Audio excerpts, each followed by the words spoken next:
Bonjour les humains, 2 décembre 2024.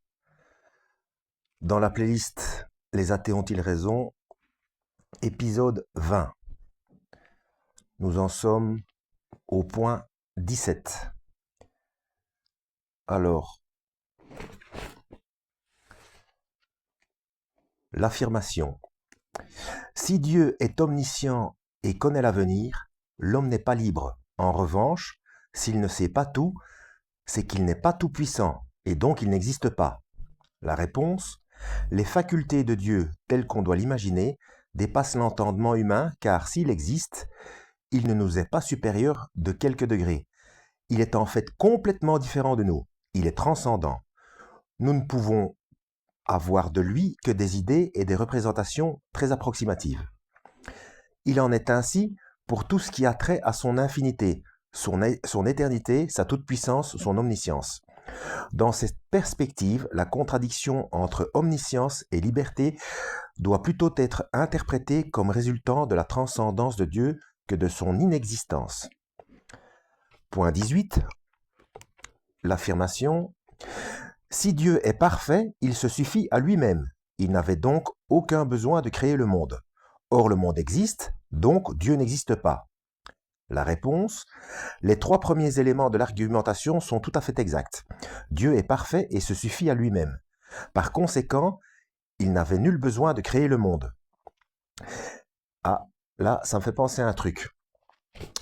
Une information en astrophysique qui date déjà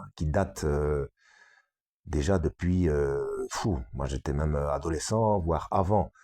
Donc, vu les connaissances qu'on a, et ça n'a jamais été infirmé, bon, c'est que avant le déclenchement du Big Bang, c'est-à-dire la création de l'espace-temps, l'univers entre guillemets, puisqu'il n'existait pas encore, c'est-à-dire l'état des choses dans lesquelles était, se suffisait à elle-même. Donc il n'y a aucune raison logique pour qu'il y ait eu basculement vers la création de l'espace-temps. Voilà. Donc, l'erreur de ce raisonnement apparaît lorsqu'on passe de l'affirmation « Dieu n'avait aucun besoin », ce qui en soi est vrai, à cet autre, donc il ne l'a certainement pas fait, ce qui est faux, car Dieu peut parfaitement faire des choses dont il n'a pas besoin, tout comme les hommes d'ailleurs. Effectivement, Dieu n'avait pas besoin de nous créer, étant parfaitement heureux et se suffisant à lui-même. Mais dans la vision chrétienne, l'amour débordant qui est en Dieu a voulu que d'autres êtres puissent partager son bonheur. C'est le propre de l'amour que de donner gratuitement et de partager sans nécessité aucune et sans attendre en retour une quelconque rétribution. C'est donc grâce à la gratuité de l'amour de Dieu que le monde et l'homme existent.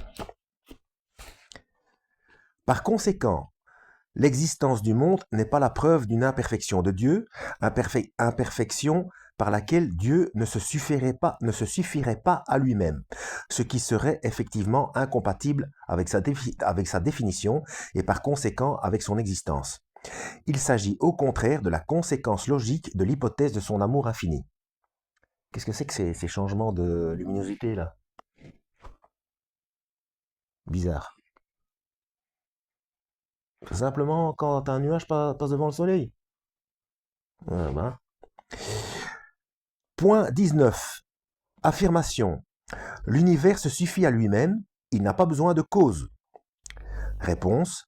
L'argument consiste à dire qu'une des principales preuves philosophiques de l'existence de Dieu, mise en avant par les croyants, est qu'il n'existe pas d'effet contingent sans cause.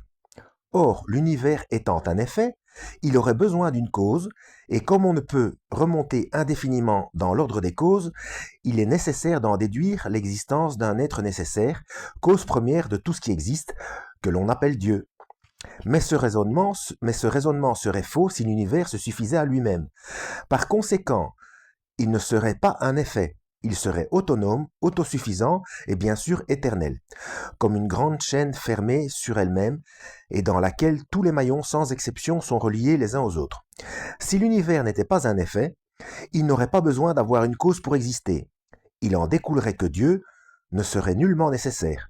Or, s'il n'était pas nécessaire, on pourrait supposer qu'il n'existe pas. Ce raisonnement ne se veut pas une preuve directe de l'existence de Dieu, mais la réfutation d'une preuve de son existence. Quoique, par un saut peu justifié, il débouche ensuite sur la conclusion de l'inexistence de Dieu. S'il est bien une chose que les grandes découvertes scientifiques du XXe siècle ont montré, c'est que l'univers n'est pas un, entre guillemets, un grand tout, bouclé sur lui-même, éternel et autosuffisant. La mort thermique de l'univers et l'absence de Big Crunch ont été démontrées à la fin du XXe siècle et sont la preuve que l'idée d'un univers qui serait un grand tout universel éternel et autosuffisant est fausse. Ça, j'en ai déjà parlé précédemment dans cette playlist et dans d'autres playlists. C'est que par les observations, on a remarqué que les galaxies non seulement s'éloignent les unes des autres, mais en s'accélérant. Donc, il y aura bien un Big Crunch et non pas un Big Freeze. Non, pardon, il y aura bien un Big Freeze et pas un Big Crunch. Excusez-moi pour le lapsus. Hein. Ainsi, l'argument philosophique qui consiste à dire que l'univers n'est pas un effet parce qu'il est un grand tout a perdu... Attendez. Ainsi, l'argument philosophique qui consiste à dire que l'univers n'est pas un effet parce qu'il est un grand tout a perdu aujourd'hui toute valeur.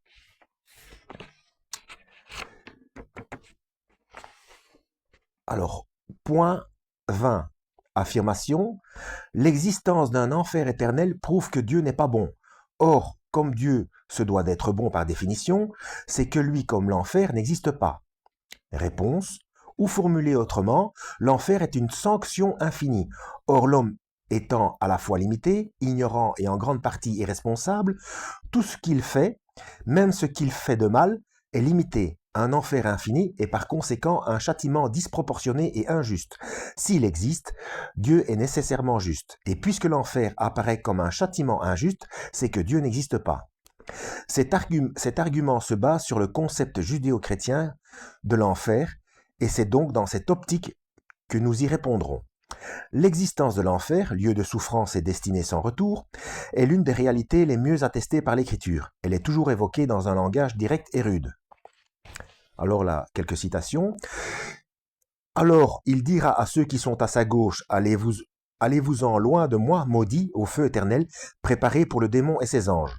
Matthieu chapitre 25 à 41. Ou la virgule veut dire verset.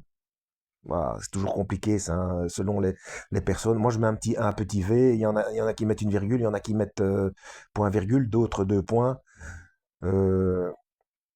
Attendez une seconde, je vais faire une vérification avant de dire des bêtises pour voir ce qu'il veut dire. À mon avis, c'est Matthieu 25, verset 41. Donc, virgule serait verset. Je vérifie. Oui, c'est bien ça. Hein. Donc, la virgule, ça veut bien dire verset. Je suis bien content d'avoir trouvé comment mettre pause. Hein. Allez voir mes anciennes vidéos, vous allez voir, c'est catastrophique. Il y a parfois de fameux blancs pendant que je dois chercher mes mots ou que je dois faire certaines recherches. Parfois, c'est affolant. Bon, j'en profite aussi de cette parenthèse pour vous rappeler que j'ai des playlists sur des tas de sujets différents. Hein. Donc, allez voir dans mes playlists. Hein. Et comme d'habitude, je mettrai cette vidéo dans la playlist « Les athées ont-ils raison ?» Voilà, playlist que je mettrai en description. Donc, allez voir depuis le début. Parce que je commence par des citations de scientifiques, hein, prix Nobel, directeur de MIT, directeur de CNRS, etc. Hein. Donc il y en a un paquet. Hein. Donc quand j'entends dire ce que moi je trouvais logique à la base, que 95% ou 95% des scientifiques sont athées, c'est comme tout le reste au niveau des médias mainstream, hein, au niveau des journaux télévisés sur les chaînes officielles. C'est toujours pareil. On vous dit ce qu'on veut bien vous dire. Hein. J'aimerais bien connaître le nom des athées. Et même concernant ce fameux athée qui est décédé il n'y a pas très longtemps, là, comment s'appelle-t-il? Hawkins, Stephen Hawkins, une personne d'une rare intelligence, un sacré cerveau. Bon sang, c'est incroyable cette mémoire. Hein. Eh bien, les déclarations qu'il a faites concernant son athéisme, eh bien, sachez qu'il a dit autre chose en privé. Hein. Bon, on continue. Alors, on continue avec les versets. Si ton œil te conduit à pécher, arrache-le. Il vaut mieux entrer borgne dans la vie éternelle que d'être jeté avec tes deux yeux dans la géhenne de feu. Matthieu chapitre 18 verset 9, Marc chapitre 9 verset 47. Donc comme ça vous pouvez aller vérifier. Hein. Ensuite, efforcez-vous d'entrer par la porte étroite, car large et spacieux est le chemin qui mène à la perdition, et il en est beaucoup qui le prennent. Mais étroite est la porte et resserré le chemin qui mène à la vie, et il en est peu qui le trouvent. Matthieu chapitre 7, versets 13 et 14. Dans le Nouveau Testament, l'enfer, ou ses équivalents, géhenne, ténèbres, feu éternel, etc., est cité 45 fois, soit bien plus que la plupart des autres réalités que le Christ a voulu faire connaître. Aujourd'hui, le scepticisme à l'égard de l'existence de l'enfer a gagné toutes les couches de la société.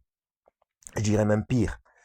Dans une certaine branche de la franc-maçonnerie, je vous ai déjà expliqué ça, allez voir ma playlist franc-maçonnerie et mes playlists franc-maçonnerie et le gouvernement mondial de l'Antichrist.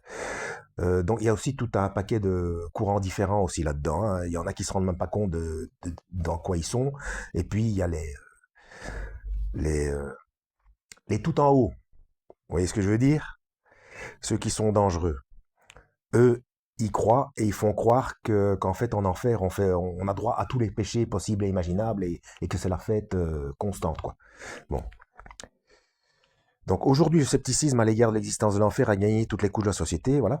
Certes, il est difficile à notre époque d'admettre qu'un homme limité et ignorant puisse trouver au bout du chemin un sort éternel, en apparence disproportionné par rapport à ses actions, que ce sort soit heureux ou malheureux. Revenons à l'argument philosophique qui consiste à nier l'existence de Dieu au prétexte qu'il ne pourrait avoir créé un monde imparfait. Nous avons vu que cette imperfection, qui est plutôt un inachèvement, est provisoirement possible du fait du caractère évolutif de l'homme et du monde. Mais sur le fond, cet argument initial est parfaitement exact. Dieu ne peut créer sur le très long terme, à savoir l'éternité, que des choses parfaites. Il faudra donc bien, dans cette conception, qu'à un moment, les hommes entrent dans l'éternité, là où plus rien ne pourra changer. Le caractère provisoire de notre monde et le caractère éternel du monde à venir sont une nécessité logique. On peut fort bien nier l'existence de Dieu, mais si l'on croit à son existence, on ne peut nier l'éternité. C'est une question de cohérence. L'éternité est une réalité intrinsèquement liée à celle de l'existence de Dieu.